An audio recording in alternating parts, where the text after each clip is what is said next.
Welcome back once again in programme सुबह का सितारा। तमाम देखने वालों को एक बार फिर से खुशामदीद कहती हूँ। और अगर आपके जिस्म में थकावट है या किसी भी किस्म की दर्द का आप शिकार हैं तो ये सेगमेंट नाज़रीन हमने आपके लिए डिज़ाइन किया है। अच्छा, क्या ही बात है कि आजकल के जो छोटे छोटे बच्चे हैं, अगर आप उनसे भी थोड़ी देर कॉन्वर्सेशन करेंगे, बात करेंगे, तो आपको पता चलेगा कि वो भी जिस्मानी तकलीफ में मुब्तला है। कुछ दिन पहले मैं एक बहुत ही छोटे से क्यूट से बच्चे से मेरी मुलाकात हुई, and he was just 9 years old। और आपको पता है, आप यकीन नहीं करेंगे, उसने मुझे बोला कि मेरे जिस्म में बड़ी दर्द हो रही है। एंड आई वाज लाइक, भाई तुम लोग इतने छोटे छोटे से बच्चे हो और तुम लोग थकावट का शिकार हो, तुम लोगों के जिस्म में दर्दें हो रही है। एंड देन माय मदर, उन्होंने मजाक में कहा कि फिर सोचो कि हमारा क्या हाल होगा। तो ये क्या वजह है कि हमारे बच्चे बड़े जो हैं, खासकर मैं इस जनरेशन की बात करूंगी जिनका ताल्लुक हमारे से है या जो हमसे छोटे हैं या इस एज ग्रुप में फॉल करते हैं, क्योंकि बड़ों के हवाले से तो हम हमेशा बात करते ही हैं कि भी उन्होंने उम्र का एक हिस्सा चूँकि गुजारा है, बहुत सारी डिफिशेंसीज हैं, बहुत सारी बीमारियों में उन्होंने घेर रखा है। तो चलो अभी जोड़ों का दर्द निकल आना कॉमन है 50 से 7 साल के फ़र्द के लिए। लेकिन जवानों को जो ये असाबी कमज़ोरी हो रही है, जो जिस्म में दर्द हो रही है, कमर की दर्द हो गई, पट्ठों की दर्द हो गई, इसकी क्या रीज़न है? तो बेसिक लाइफस्टाइल में क्या तब्दीली होनी चाहिए और कैसे हम अपना लाइफस्टाइल बेहतर कर सकते हैं, अपने मसल स्ट्रॉन्ग कर सकते हैं, अपनी जो स्ट्रेंथ है उसको मज़ीद बेहतर कर सकते हैं। इसी हवाले से हमारे साथ इन कॉन्वर्सेशन है डॉक्टर मरियम उमर साहिबा। आज उनसे हम इस तमाम सवालात पर बात करेंगे, उनसे रोशनी डालने को कहेंगे। अस्सलाम वालेकुम and very good morning doctor Mariam, कैसी हैं आप? अल्हम्दुलिल्लाह मैं ठीक, आप कैसी हैं? मैं बिल्कुल ठीक ठाक हूँ डॉक्टर मरियम। क्या वजह है कि हमारे जो बच्चे और जो जवान हैं वो मुख्तलिफ़ किस्म की जो दर्दें हैं, मस्कुलर पेन है, या हम अक्सर देखते हैं कि फ्रोज़न शोल्डर हो गए, कमर दर्द हो गई, पट्ठों का खिंचाव हो गया, या जो दीगर तमाम मसले मसाइल हैं वो इतने बढ़ते चले जा रहे हैं हमारे यंगर जनरेशन में।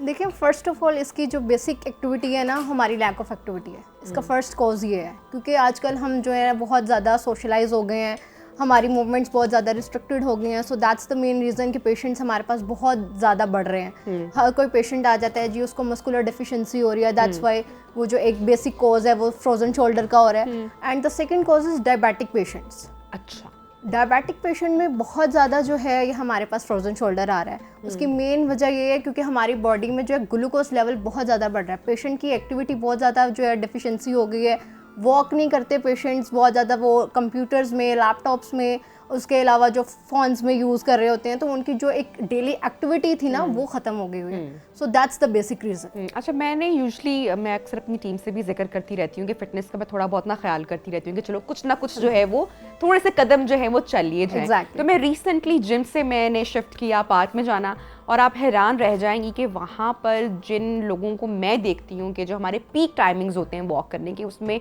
या तो आपको 50+ या तो मेरे ख्याल से मैं काट ही दूँ, तकरीबन 50+ लोग ही मुझे वहाँ पर नज़र आ रहे होते हैं जो बहुत बूढ़े या ज़ईफ़ हो चुके होते हैं और धीमे धीमे अपने कदम उठा रहे होते हैं। और मुझे मुश्किल से शायद कोई अपनी एज ग्रुप का बंदा या कोई बच्चे पार्क्स में खेलते हुए हार्डली दिखाई देंगे। ये बड़ी अलार्मिंग सिचुएशन है, बहुत ज़्यादा है।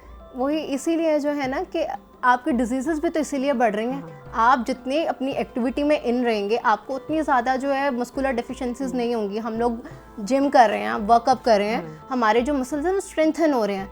अगर हम मसल्स को स्ट्रेंथन नहीं रखेंगे, अपनी एक्टिविटीज़ नहीं करेंगे, तो वो मसल्स की जो पावर है वो लूज़ होने शुरू हो जाएगी। अच्छा, और जैसे ही मसल पावर लूज़ होगी वैसे ही आपकी जो एक्टिविटी है वो लिमिटेड हो जाएगी। आपकी एडीएल्स जो है, एक्टिविटी ऑफ डेली लाइफ जो है, वो बहुत ज़्यादा इफेक्ट करती हैं। पेशेंट्स हमारे पास आते हैं जी, हमें फ्रोजन शोल्डर पिछले 3 साल से है, 10 साल से है, और वो फिजियोथेरेपी नहीं करवा रहे होते। Even they are using the medication जो कि स्टमक को अफेक्ट करती हैं। Medicine is such a thing कि वो जो है सिर्फ पेन मैनेज करेगी, ठीक है। वो मूवमेंट जो उनकी रिस्ट्रिक्टेड हो चुकी हैं, वो मूवमेंट कभी वापस नहीं आएंगी थ्रू मेडिकेशंस। उसके अलावा सर्जरी एक सेकंड ऑप्शन होता है। सर्जरी लास्ट ऑप्शन हो गई, लास्ट ऑप्शन, ठीक है। Second last option is physiotherapy and the last option is surgery. Surgery की तरफ लोग ज़्यादातर जा नहीं सकते क्योंकि उसके बाद भी physiotherapy is compulsory for the surgery patients, क्योंकि उसमें उसके बाद भी जो हमें उसको मोबिलाइज करना पड़ता है जॉइंट को। जो भी आपकी जॉइंट की सर्जरी हुई है उसको जब तक मोबिलाइज नहीं करेंगे उसने एक्टिविटी में नहीं आना। तो पेशेंट्स को चाहिए कि जैसे ही उनको कोई पेन स्टार्ट हो रही है फौरन से जो है अपनी फिजियोथेरेपिस्ट की तरफ रुजू करें, ताकि वो इस बीमारी से जल्द जल्द कोप अप करें। ठीक है, अगर हम मर्दों की खासकर बात करें तो जो कि वो मर्द हजरात जो कि दफातर में काम करते हैं, तो यूजली हम उनको देखते हैं कि चूँकि उनका डेस्क पर अगर जिनका काम है तो कंधों की तकलीफ़ या जो जिस तरह से फ्रोजन शोल्डर की तरफ आपने इजाफा किया कि कंधों की थकावट, इस तरह की तकलीफ़ होती हैं। ख़वातीन जो हैं वो स्पेशली चाइल्ड बर्थ के बाद हमें देखने को मिलता है कि वो कमर दर्द की तकलीफ़ का शिकार हो जाती हैं। तो रीजंस जो हैं वो क्या हैं, कौन सी गलतियां हमारे लाइफस्टाइल में इस तरह की है अदर देन एक्टिविटी जो कि हम कर रहे होते हैं कि हमारी कमर दर्द जो है वो फिर लाइफ टाइम ही हम देखते हैं कि मर्द ख़वातीन उसका शिकार हैं। हमारे पास जो डेफिनेटली जो पोस्टपार्टम पेशेंट्स आते हैं ना आफ्टर डिलीवरीज जो होते हैं, उनमें बैक पेन बहुत ज़्यादा कॉमन है। हर फीमेल आ रही होती है कि उनको जो है बैक पेन स्टार्ट हुई है। The reason is only again कि हमारे जो मसल्स होते हैं वो बहुत ज़्यादा वीक हो चुके हैं ड्यूरिंग सी सेक्शंस और इवन ड्यूरिंग नॉर्मल डिलीवरी। जो मसल्स पे जो पावर होती है बहुत ज़्यादा इफेक्ट कर रही होती है। ऑब्वियसली एक आपकी बॉडी के अंदर से कुछ निकल रहा है तो उसने पावर जो है वो तो जनरेट करनी है, आपका सारा प्रेशर तो वहीं पर लग गया। तो आपके जितने भी मसल्स होते हैं ना उस टाइम पे आपके बैक मसल्स, आपके कोर मसल्स सारे जो हैं वो वीक हो जाते हैं। और आफ्टर डिलीवरी जो है ना, अगर एक हफ्ते के हम सेशंस ले लें तो आपकी सारी रिकवरी हो जाती है, उसके बाद हमें कभी बैक पेन होती ही नहीं है। बट यहाँ पे फीमेल्स का जो कॉन्सेप्ट है ना कि वो अफोर्ड नहीं करती फर्स्ट ऑफ ऑल, क्योंकि एक एक्सपेंसिव ट्रीटमेंट है। बट समहाउ जो है ना कुछ ऐसे भी इदारे हैं जो कि उसको फ्री ऑफ कॉस्ट करवा रहे हैं, वो बिल्कुल लेस अमाउंट में उसको दे रहे हैं। तो वो अगर फिजियोथेरेपी करवाती हैं तो वो विद इन 1 वीक किस तरह की फिजियो की आप समझती हैं कि ज़रूरत होती है पोस्टपार्टम ख़वातीन को, खास करके जो अगर अफोर्ड नहीं कर सकती तो चलो घर में तो कोशिश की जा सकती है। उनकी स्ट्रेंथनिंग एक्सरसाइजेज हैं, जितनी strengthening exercises with someone help के साथ हो सकता है, क्योंकि वो आपकी बॉडी उस टाइम इतनी वीक होती है। ठीक है, वो किसी की हेल्प के साथ जो है ना कुछ एक्सरसाइजेज ऐसी होती हैं स्ट्रेंथनिंग एक्सरसाइजेज जो कि वो परफॉर्म करेंगी और ड्यूरिंग इवन आफ्टर डिलीवरी ही कर देंगी। तो उनको ये दोबारा से बैक पेन वाली प्रॉब्लम कभी भी नहीं आएगी। उनका जो मेजर फैक्टर होता है ना वो आफ्टर डिलीवरी वो स्टार्ट ही नहीं करती उसके बाद, इसलिए उनकी तब से वो जो बैक पेन स्टार्ट हुई होती है और वो प्रोलॉन्ग होते होते वो क्रॉनिक में चली जाती है। ठीक। और अगर एक चीज़ जो है क्रॉनिक में चली गई है तो उसके बाद फिर उसको कॉप करना और उसको रिकवर करना बहुत डिफिकल्ट टास्क है। डॉक्टर बताइएगा फ्रोजन शोल्डर्स के रीजंस क्या है, ये किन वजूहात की बिना पर होता है और ये बड़ा पेनफुल भी होता है अगर इसको टाइमली ट्रीट ना किया जाए? एक तो इसका रीज़न हमारे पास वही अगैन डायबिटिक रीज़न जो है वो है, क्योंकि उसकी ग्लूकोज की अमाउंट जो है वो बॉडी में बढ़ना शुरू हो जाती है, जो कि हमारे जो कैप्सूल होता है वो उसको इन्फ्लेम कर देती है, स्टिफ कर देती है। Second reason is nutritional deficiency. Okay, ठीक है, न्यूट्रिशनल डेफिशिएंसी पेशेंट्स जो हैं वो आजकल हमारी आवाम ही इस तरह की, अब जो बेचारे बहुत ज़्यादा मीडियोकर्स हैं वो अफोर्ड नहीं कर सकते, उनकी न्यूट्रिशनल डेफिशिएंसी जो है वो एक उसका मेजर रीज़न आ जाता है। तो थर्ड वन रीज़न इज़ जो कंप्यूटर यूज़र्स होते हैं बहुत ज़्यादा एक प्रोलॉन्ग जो है ना उसका पोस्चर डेवलप हो जाता है जिसकी वजह से वो इनको ये सारे इश्यूज आ रहे होते हैं। And the fourth one is the breast cancer.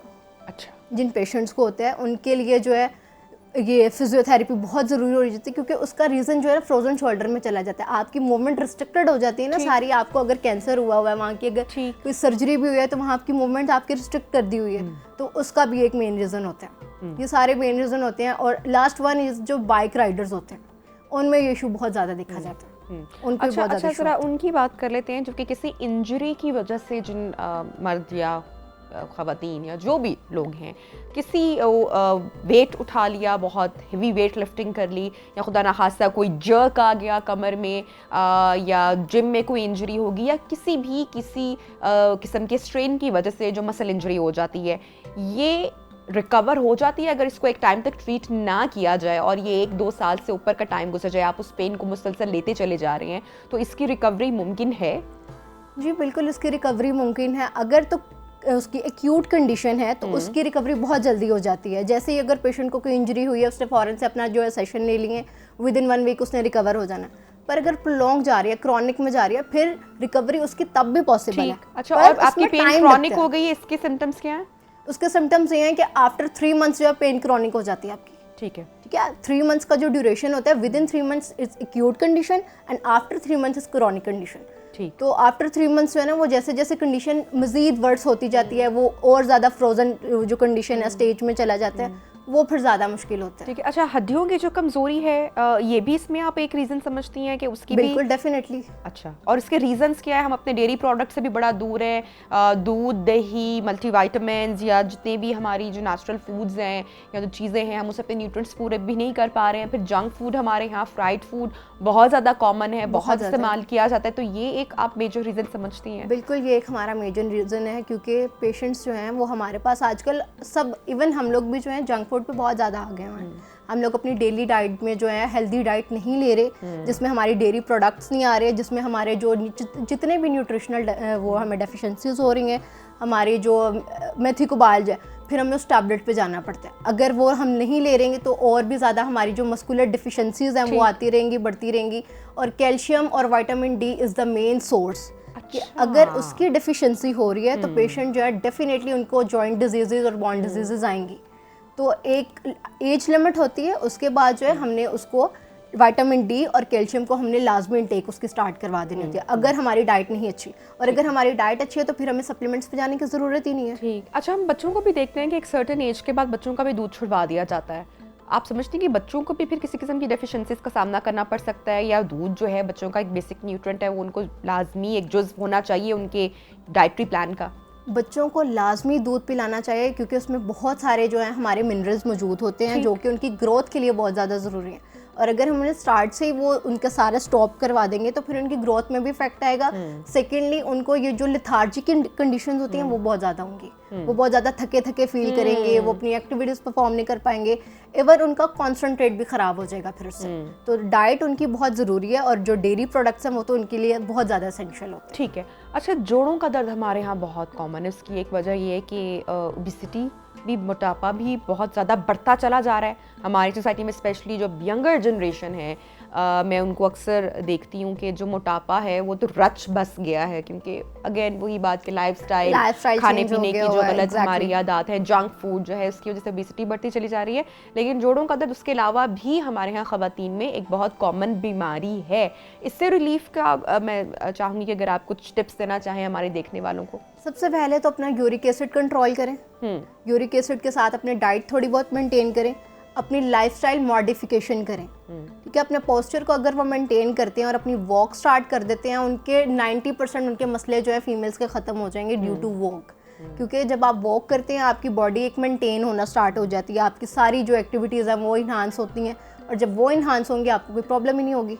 और आफ्टर 50 जो है, बल्कि अब तो आफ्टर 40 स्टार्ट हो गया हुआ है, कैल्शियम और विटामिन डी जो है फीमेल्स लाजमी अपने स्टार्ट करते हैं। जैसे वो स्टार्ट करेंगे उनके जॉइंट्स जो हैं वो मेंटेन रहेंगे। अच्छा, चूंकि ये इतना ज़्यादा नंबर है जोड़ों के दर्द के जो मरीज़ हैं या जो लोग हैं जो कि मर्द ख़वातीन जो भी इसमें मुब्तला हैं, इसके रीज़न्स जो हैं अगर मैं उसकी बात करूँ, क्या रीज़न्स हैं?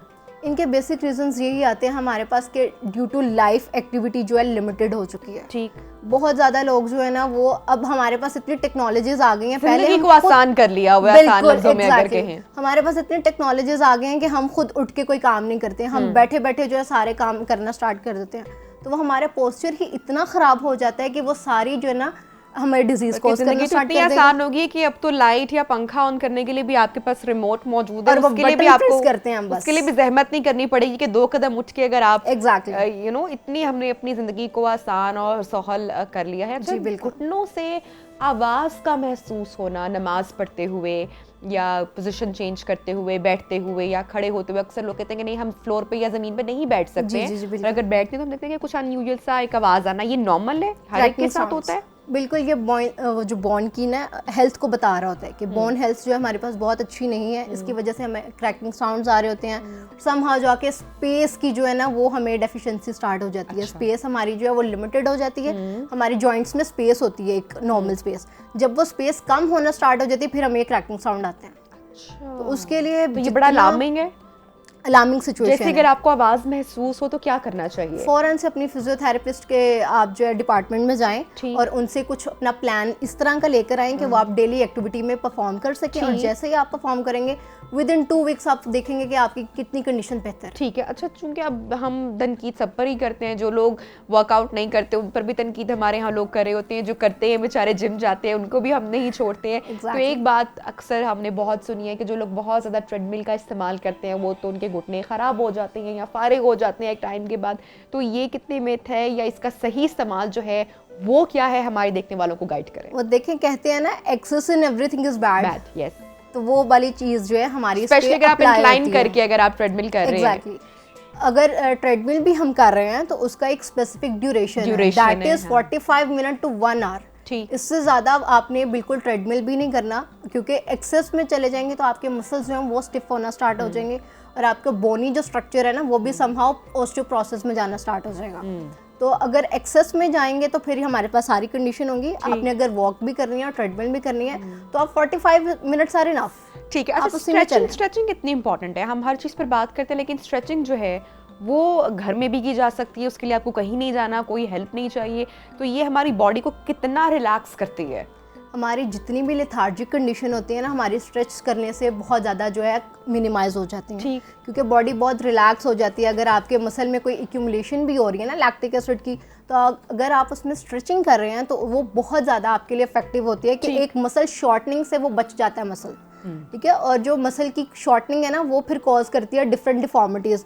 आपको क्लब फुट भी हो सकता है, आपको कोई जो है वॉक में भी उसकी जो डिफॉर्मिटी आ सकती है, इस तरह की काफ़ी कंडीशंस हो जाती हैं। तो स्ट्रेच बहुत ज़रूरी है, अपने घर में रह के स्ट्रेच करें। पर मैं अपनी ऑडियंस से एक ही बात कहना चाहूँगी, आपने स्ट्रेच वैसा नहीं देना जो कि आपकी कंडीशन को वर्स कर दे। स्ट्रेच भी बहुत लिमिटेड देते हैं और एक तरीके के साथ देते हैं, उसका एक प्रॉपर मेथड होता है। आप वार्म अप करें, वार्म अप करके फिर स्ट्रेच करें। इस तरह से डायरेक्ट कभी भी आप स्ट्रेच नहीं कर सकते। ठीक है। लास्ट कोई मैसेज अवेयरनेस के लिए कोई पैगाम आप देना चाहें हमारी ऑडियंस को? मैं उनसे यही करूँगी कि आप जितनी वॉक कर सकते हैं इजीली अपनी वॉक लेकर आएँ अपनी लाइफ में, ताकि आप बाकी बीमारियों से फिट रहें। और दूसरी चीज़ मैं ये कहूँगी कि अगर आपको कोई भी इशू स्टार्ट हो रहा है, आपको कोई भी पेन स्टार्ट हो रही है, आप फ़ौरन से ही अपने फिजियोथेरेपिस्ट के पास जाएं, रादर देन कि वो कंडीशन प्रोलॉन्ग जाए और दोबारा वर्स हो जाए। Thank you so much doctor Mariam Umar हमारे साथ इन कॉन्वर्सेशन थी। और जितनी भी पेन्स हमें विंटर्स में अक्सर ट्रिगर कर जाती हैं या जिनको हम पूरा साल इग्नोर कर रहे होते हैं, वो किसी भी सूरत में हमारे पास जब मौजूद होती हैं तो उसका ख्याल हमें कैसे रखना है, लाइफस्टाइल मॉडिफिकेशन किस तरह से की जा सकती है, ये सारे टिप्स दे रही थी। ब्रेक लेते हैं, ब्रेक के बाद सेगमेंट्स को, प्रोग्राम को आगे बढ़ाएंगे। Stay with us.